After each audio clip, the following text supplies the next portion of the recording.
students, the next module is timers and counters. Before we start the actual topic, first we will just go through the introduction of timers and counters. See, I'll just take some of the real-time examples. We have seen the working of traffic signal, right? Traffic signal controlling.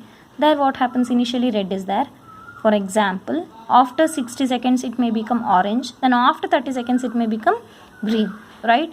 Then we use the ovens, we use washing machine. There we set the time, right, for 30 seconds, after 30 seconds, after 40 seconds, after 1 hour, 2 hour, like that we will set. Now, in all these electronic devices, see, the device needs to wait for some time. The time needs to be elapsed, the time needs to be wasted, right? It should wait for certain amount of time. So whenever the electronic device encounters such situation, or whenever the electronic device needs to wait for some time, then timer will come into the picture. Timer, it is going to generate the delay in electronic devices. If you want to generate some delay in the electronic device, then the timers are used. So the main role of the timer is to generate some amount of time duration, is to generate some amount of time delay. Okay, and how it is going to generate and all we will see later. So whenever the time delay is to be generated, then timers will come into the picture in all the electronic devices. Okay, then comes the counter. What may be the, as the name indicates, it is something that counts, right? For example, assume that you are crossing a point and some person and some electronic device is there, and that counts how many people have crossed that boundary. It is just counting how many head counts or how many people have crossed the line.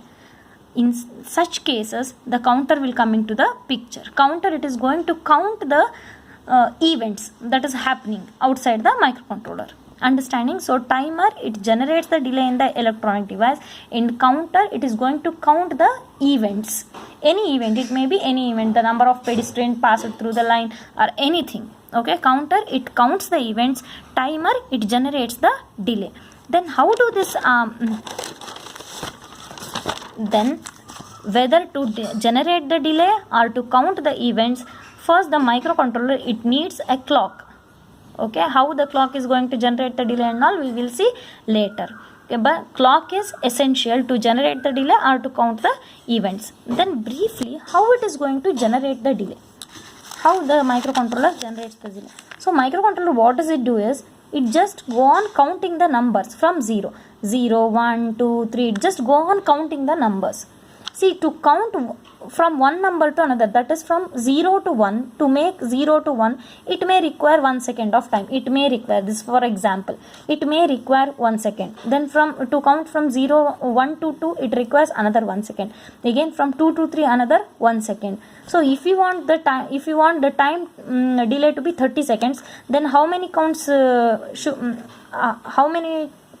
should be counted by 8051? It has to count from 00 to 30. In that case, we have to set 30. Means it indicates that if controller counts till 30, we will get the 30 seconds delay. Understanding? So depending on our delay, we have to set till where the 8051 should count the numbers. Okay.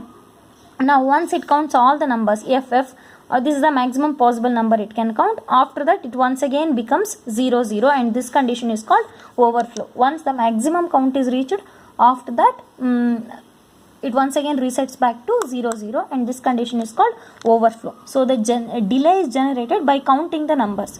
While counting the numbers, what is the time elapsed? That itself is called the delay.